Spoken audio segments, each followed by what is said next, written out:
지난주에 아파트 경비원이 아파트 주민의 갑질을 견디지 못하고 결국 자살을 한 안타까운 사건이 있었죠. 또 한편 백화점에서 고객이 점원의 뺨을 때리고 욕하고 난동을 부리는 그런 사건도 있었습니다. 어느 대기업 가족 일가가 직원들을 노예처럼 부리면서 갑질을 하다가 세상의 지탄을 받고 법정에 선 일도 있습니다. 더구나 요즘은 코로나19로 인해서 사람들이 그 마음속에 분노가 쌓여가고 있습니다. 톡 건드리면 터질 것 같아요. 모두가. 그래서 마음속에 분노가 가득 차서 그 분노가 우울증으로 가는 사람들도 꽤 있는 것 같아요. 한국인들의 마음속에는 분노가 참 많아요. 근데 이 분노의 원인이 개인적인 것도 있지만은 사회적인 것도 상당수 있습니다.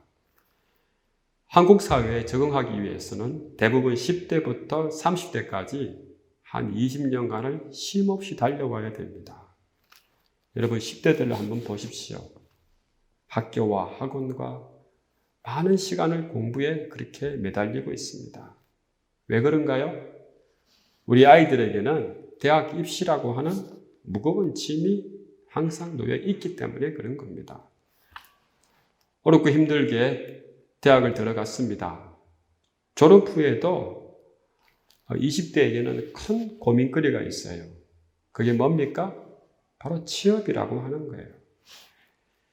이 취업이라고 하는 그 무거운 짐이 우리 청년 세대를 가로막고 있습니다. 열심히 대학까지 달려오고 졸업도 했지만은 시험문을 통과하는 숫자가 그렇게 많지가 않아요. 나머지는 대부분 낙오자가 되는 겁니다. 오랜 시간 동안에 준비했던 지식과 재능들이 헛수고가 되고 쓸모가 없어집니다. 개인적으로 뛰어난 인재이지만 취업을 하지 못하면은 우리 사회에서 한 구성원이 될 수가 없고 임시직이나 비정규직을 그렇게 다녀야 되는 겁니다. 그러다 보니까 우리 청년들 마음속에 상당수 많은 사람들이 열등감을 가지고 있어요.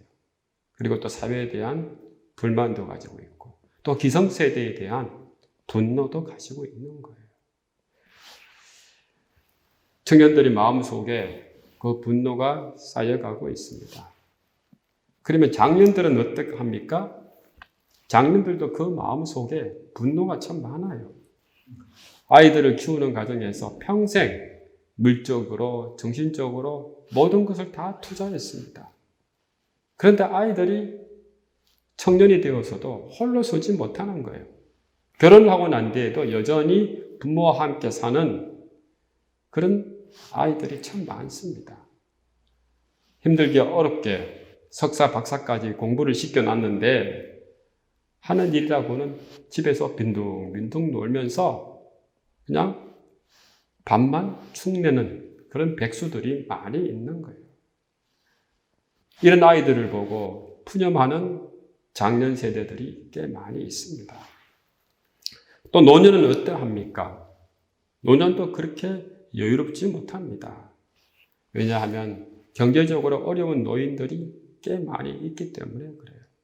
또 육신도 약해지고 그리고 또 미래도 불안하니까 노년이 불안한 노인들이 많이 있습니다. 사람들의 마음속에 그 분노가 쌓여갑니다. 분노가 쌓여가니까 그 분노가 어디서 어떻게 터질 줄 모르는 거예요. 그러다가 우연히 자기보다 약한 사람들을 만나면은 그 약자를 향해서 그 분노가 표출되는 겁니다. 우리 사회에 약자를 향한 갑질 문화가 많은 것은 그만큼 그 마음속에 분노를 품고 있는 사람들이 많다는 거예요. 마음속에 분노를 해결하지 못하면 우리는 결코 행복해질 수가 없어요. 분노는 우리 마음을 거칠게 하고 불안하게 하고 우리를 왜곡시킵니다. 여러분, 분노를 가득하게 품고 있는 사람 같이 함께 있으면 즐겁습니까? 즐겁지 않습니까? 즐겁지 않아요. 마음속에 뭔가 불편한 것이 항상 있죠. 그래서 화를 가득히 품고 있는 사람은 자신들뿐만 아니라 남들까지도 불행하게 하는 거예요. 더구나 그리스도인이 그 마음속에 분노를 품고 있으면 심각한 문제가 발생합니다. 그게 뭘까요? 하나님과의 관계가 단절되는 거예요. 그래서 빨리 이 분노를 해결해야만이 하나님과의 원만한 관계가 이루어질 수 있는 겁니다. 여러분, 분노를 가득히 품고서 기도를 한번 해봐요. 기도가 됩니까? 기도가 안 돼요. 분노를 가득히 품고서 말씀을 읽어봐요. 말씀이 눈에 들어옵니까? 안 들어와요. 분노를 가득히 품고서 목회를 한다고 한들 그 목회가 제대로 될까요? 결코 그 목회 성공할 수 없습니다. 반드시 실패합니다. 그래서 그 마음속에 분노를 내려놓고 해결해야만이 우리는 하나님과의 관계에서 형통한 자가 될 수 있는 것입니다. 오늘 본문은요, 그 마음속에 분노를 해결하지 못한 형들의 모습을 먼저 다루고 있어요. 그리고 난 뒤에 그 마음속의 분노를 잘 해결한 요셉을 다루고 있습니다. 분노를 해결하지 못한 그 형들을 통해서 분노를 잘 해결한 그 요셉을 대조적으로 성경은 이야기하고 있습니다. 그렇다면 이 요셉의 형들은 왜 요셉에게 분노하며 살았을까요? 야곱은 베델에서 예배를 회복한 후에 다시 길을 떠나 이삭이 살고 있는 밧담 아람으로 향하였습니다. 이삭이 180의 나이로 하나님의 부르심을 받았어요. 그래서 야곱은 아버지 이삭을 장사 지내고 난 이후에 그 유업을 물려받기 위해서 아버지가 계신 곳으로 갔습니다. 이제 이삭의 시대는 가고 진정으로 야곱의 시대가 도래가 된 것이죠. 창세기 35장 29절이죠. 이삭이 나이가 많고 늙어 가운데 다함에 죽어 자기 열조에게 돌아가니 그의 아들 에서와 야곱이 그를 장사였더라. 야곱이 아버지를 장사 지내러 내려오는 과정에서 그만 또 안타까운 일이 벌어졌어요. 야곱이 가장 사랑했던 라헬이 그만 죽어버린 거죠. 이 베냐민을 낳다가 죽어버렸어요. 이 일로 인해서 야곱은 큰 슬픔에 빠졌습니다. 근데 또 야곱에게 큰 상처를 주는 사건이 생겼어요. 큰아들 루벤이 자신의 아내들 가운데 하나인 빌하와 근친상간을 했습니다. 엄청난 폐륜이 있죠. 야곱 가족 안에서 근친상간이 일어나는 그런 엄청난 죄악이 발생되어졌던 것입니다. 야곱의 노년이 참 어렵고 힘들었어요. 그렇지만 하나님께서는 야곱을 보호해 주셔서 야곱이 나중에 이스라엘로 우뚝 서는 그런 은혜를 주셨습니다. 그러나 야곱이 노년으로 들어가기 전에 야곱은 가장으로서 힘과 근육이 약해지면서 가족에 대한 영향력이 조금씩 줄어들어가고 있었습니다. 한편 요셉을 제외한 야곱의 아들들의 입장에서 보면은 야곱은 참 야속한 아버지였어요. 왜 그랬습니까? 아버지 야곱이 레아보다 라헬을 더 사랑했기 때문입니다. 평생 야곱을 지난편으로 모시고 살았던 레아 입장에서 보면은 분명히 야곱에게 섭섭한 마음이 있었을 거예요. 그리고 그 섭섭한 마음이 레아의 아들들에게 그대로 전달되었을 것입니다. 그러나 더욱더 중요한 사실은 야곱은 이 라헬의 아들인 요셉을 특히 사랑했어요. 이것이 형들의 분노를 더욱 달아오르게 하는 가장 큰 이유였던 것이죠. 창세기 37장 3절과 4절이죠. 우리 다 같이 한 목소리를 읽어보겠습니다. 요셉은 그 노년에 얻은 아들이므로 이스라엘이 여러 아들들보다 그를 더 사랑하므로 그를 위하여 채색옷을 지었더니 그의 형들이 아버지가 형들보다 그를 더 사랑함을 보고 그를 미워하여 그에게 편안하게 말할 수 없었더라. 오늘 본문에서 야곱이 요셉을 편애했다는 그 증거가 나옵니다. 그 증거가 뭡니까? 그렇죠. 채색 옷이죠. 이 채색 옷이라고 하는 히브리어가 쿠토네트 파심이라고 하는 거예요. 근데 우리는 어릴 적부터 이 채색 옷이 색깔을 가진 색동 저고리 옷인 줄 알았어요. 여러분도 그렇게 알고 있죠? 그러나 이게 그런 옷이 아니에요. 유대인들은 몸에 걸친 옷을 크게 5가지로 나눕니다. 속옷, 겉옷, 허리띠, 그리고 모자, 샌들. 이 5가지. 이 5가지 옷 중에서 속살에 가장 가까운 옷이 바로 속옷입니다. 근데 우리가 입는 속옷과 유대인들이 입는 그 속옷이 달라요. 유대인들의 속옷은 완벽한 외출복은 아닐지라도 밖에서도 편하게 입을 수 있고 그리고 속 안에서도 편하게 입을 수 있는 옷이에요. 근데 이 옷은 주로 세마포로 만듭니다. 소매는 짧고 길이는 길어서 발목까지 쭉 내려오는 세마포 옷이 바로 속옷이에요. 근데 이 요셉이 입었던 옷은 달랐어요. 요셉이 입은 속옷은 긴 소매가 달린 속옷이었어요. 요셉이 특별히 이 쿠토네트 파심이라고 하는 이 옷은 긴 소매가 달린 속옷. 그게 바로 채색 옷인 거예요. 근데 이 옷은 어떤 사람만이 입었느냐? 보통 지위가 높은 사람들이 입었습니다. 예전에 다윗 왕의 딸 다말이 공주였기에 바로 이 채색 옷을 입었을 거죠. 다말이 입은 채색 옷은 알록달록한 색동 저고리가 아니라 바로 쿠토네트 파심, 소매가 긴 속옷을 입었단 말이에요. 요셉이 왜 이런 속옷을 입었을까요? 아버지의 사랑을 받았기 때문이죠. 또 요셉이 왜 이런 속옷을 입었을까? 이런 채색 옷을 입었을까라고 하는 것이죠. 여기에는 아주 중요한 근거가 있어요. 이 채색 옷은 바로 장자권을 의미하기도 했던 거예요.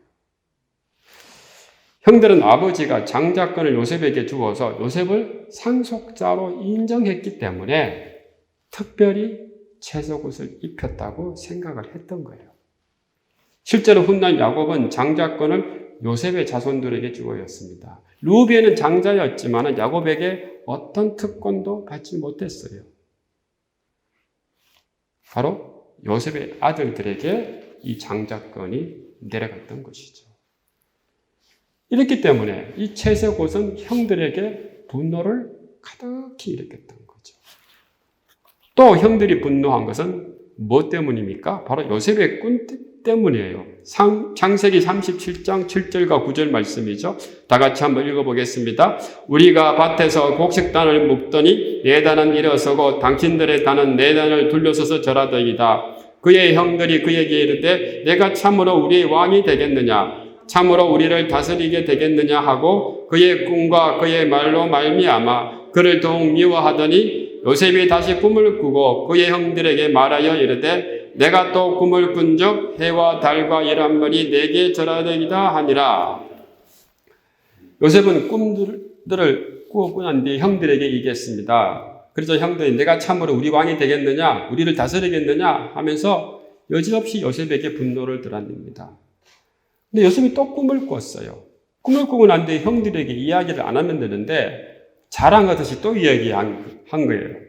이번에는 해와 달과 열한별이 자기들에게 절한다는 거예요. 형들은 분노가 극에 치달았습니다. 왜냐하면 요셉 시대의 꿈은 바로 하나님의 계시가 드러나는 거예요. 단순한 꿈이 아닙니다. 하나님의 계시가 거기에 있다고 생각을 한 거예요.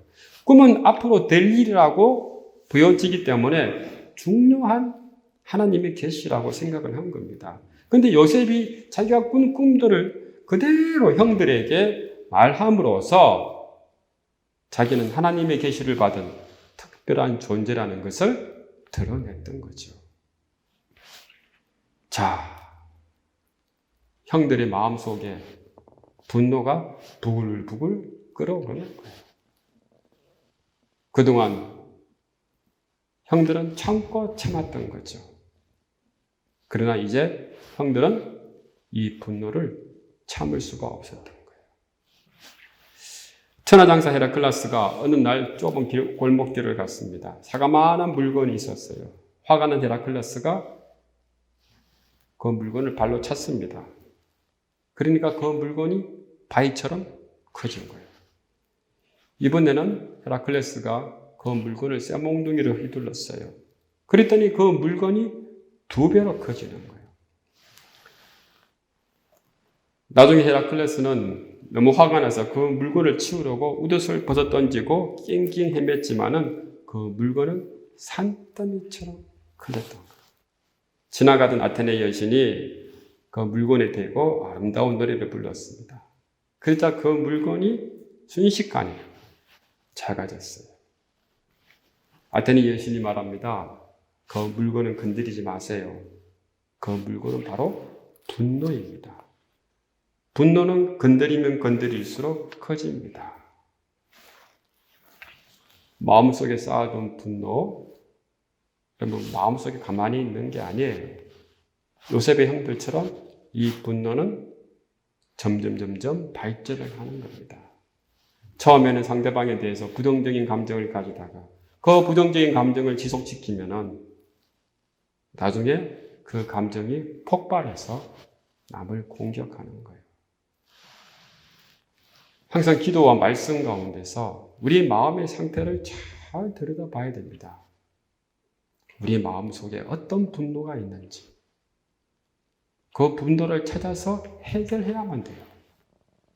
그 분노를 찾아서 해결하지 못하면은 자기에도 마찬가지고 다른 사람에게도 마찬가지고 그 분노는 반드시 큰 비극을 불러오는 겁니다. 특히 성령이 충만해 있는 그리스도인에게 있어서 이 분노는 하나님과 관계에 방해되는 가장 큰 걸림돌 중에 하나예요. 그래서 어떻게든 이 분노를 내려놓아야만이, 해결해야만이 온전한 그리스도인으로 자리매김을 할 수 있는 겁니다. 요셉의 형들은 분노를 해결하지 못했어요. 어느 날 야곱의 아들들이 세겜 지역으로 양떼를 몰고 갔습니다. 야곱은 형들이 양들을 잘 치는지 못 치는지 궁금해서 요셉을 그곳에 보냅니다. 큰 실수를 한 거죠. 요셉은 형들이 자기에 대해서 어떤 분노를 가지고 있는지 전혀 몰랐어요. 아무것도 모른 채 그냥 아버지 심부름을 간 것이에요. 근데 그곳에서 엄청난 일이 벌어진 거예요. 형들의 분노가 폭발한 거예요. 창세기 37장 23절과 24절이죠. 다 같이 한번 읽어보겠습니다. 요셉이 형들에게 이르매 그의 형들이 요셉의 옷 곧 그가 입은 채색 옷을 벗기고 그를 잡아 구덩이에 던지니 그 구덩이는 빈 것이라 그 속에 물이 없었더라. 아무도 없는 들판입니다. 형들이 요셉을 보자마자 마침 잘 왔다. 잘 왔다. 그동안 마음속에 쌓아두었던 요셉을 향한 분노가 이제 시기적절하게 터지게 된 거죠. 형들은 항상 눈에 가시처럼 여겨졌던 채색 옷을 먼저 벗겼어요. 그만큼 채색 옷은 형들에게 부담스러운 옷이었어요. 그리고 난 뒤에 요셉을 물 없는 큰 구덩이에 던졌습니다. 작은 구덩이가 아니에요. 큰 구덩이에요. 이 구덩이가 어떤 구덩이냐?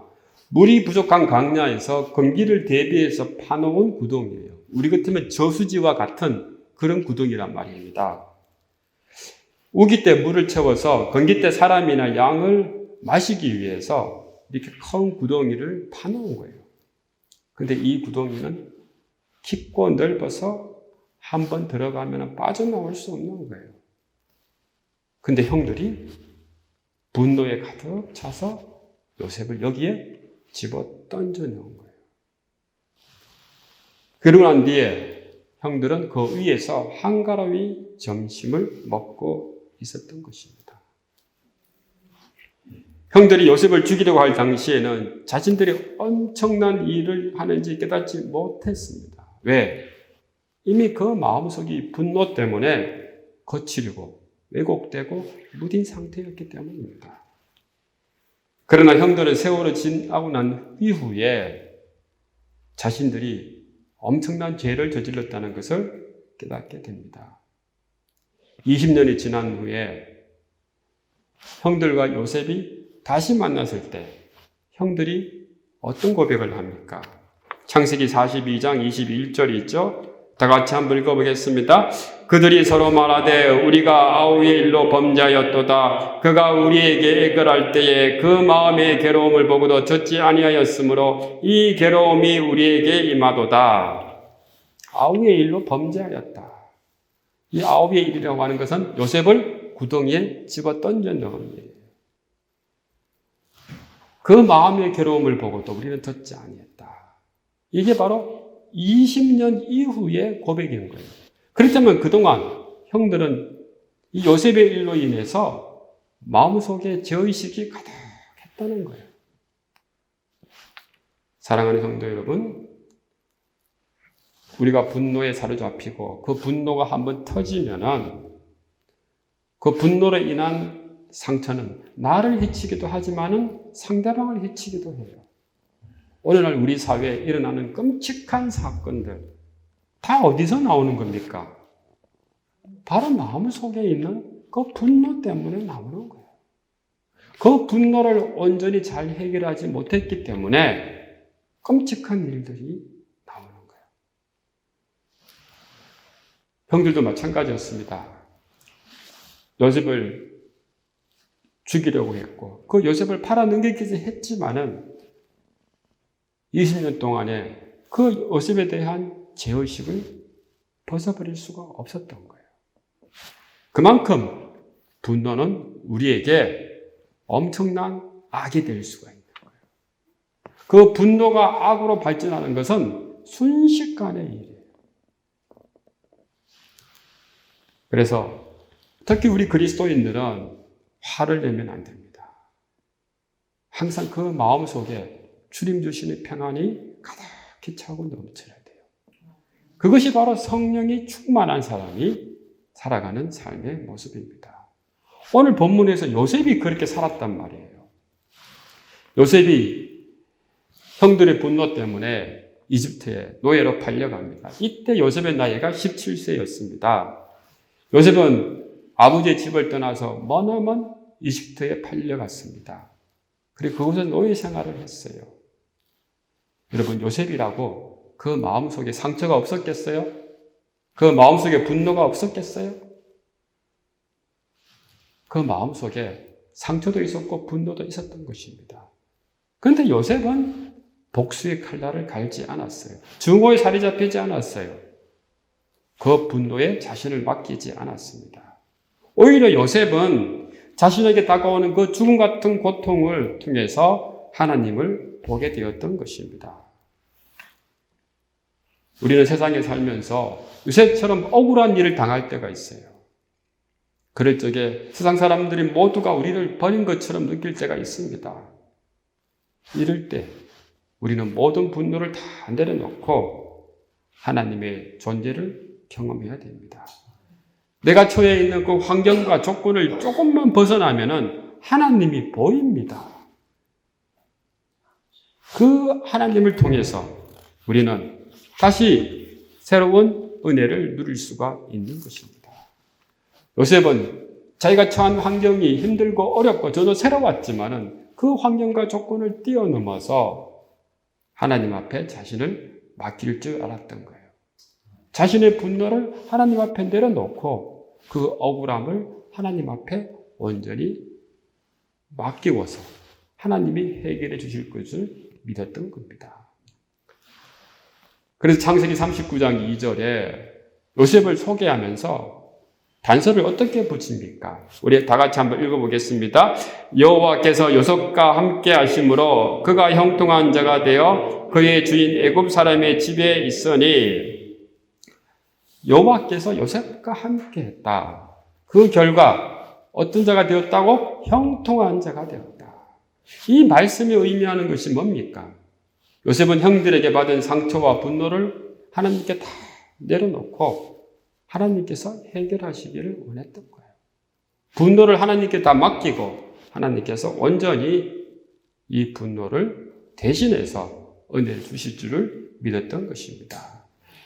요셉은 형들의 사건뿐만 아니라 그 이후에도 많은 일들을 통해서 자신의 분노를 하나님께 맡겼습니다. 보디발의 집에서 억울한 누명을 쓰고 감옥에 갇혔을 때도 그는 술 맡은 가난자에게 분노를 내지 않았어요. 2년 동안 잊혀졌지만은 단 한 번도 그는 이 분노를 품지 않았습니다. 총리가 되고 난 이후에도 자신을 해한 자들에 대해서 원망하거나 복수하지 않았습니다. 왜 그랬습니까? 형통한 자이기 때문입니다. 이 형통한 자의 가장 큰 특징이 뭡니까? 그 마음에 불순물이 없다는 거예요. 그 마음에 분노가 없다는 거예요. 그 마음에 남을 미워하거나 정오하는 것이 없다는 거예요. 사랑하는 성도 여러분, 오늘 이 시간 요셉처럼 형통한 자가 되기를 원하십니까? 그러면 우리 마음 속에 먼저 분노를 내려놓기 바랍니다. 그 마음이 깨끗한 사람, 그 마음이 청결한 사람, 이런 사람 하나님께서 함께 하셔서 우리를 형통하게 하실 줄 믿습니다. 여러분, 이런 자만이 남들과의 관계에서도 형통한 자가 되고 하나님과의 관계에서도 형통한 자가 되고 나중에 요셉과 같은 큰 일과 큰 능력을 가질 수가 있는 것입니다. 말씀을 정리하겠습니다. 형들은 자신들의 마음속에 분노를 품고 증폭시켰어요. 분노가 자신들을 가득 채우도록 했습니다. 나중에는 그 분노가 폭발해서 동생을 해치는 그런 끔찍한 일을 벌였습니다. 그러나 요셉은 분노가 자신을 버리도록 내버려 두지 않고 온전히 하나님 앞에 내려놓고 하나님께 의지했던 겁니다. 사람이 살아가면서 분노를 하는 것, 자연스러운 감정이에요. 여러분, 자연스러운 인간의 감정입니다. 분노가 나쁜 것이 아니에요. 좋은 분노도 있어요. 이것을 의분이라고 하는 거죠. 그러나 중요한 것은 그 어떤 분노든 간에 우리는 그 분노의 노예가 되지 않아야 되는 거예요. 요셉처럼 하나님 안에 우리의 분노를 내려놓고 형통한 자가 되기를 주님의 이름으로 축원합니다. 그 마음속의 모든 불순물을 없애고 하나님께 주시는 평안함과 자유함을 누리는 저와 여러분 되시기를 주님의 이름으로 축원합니다.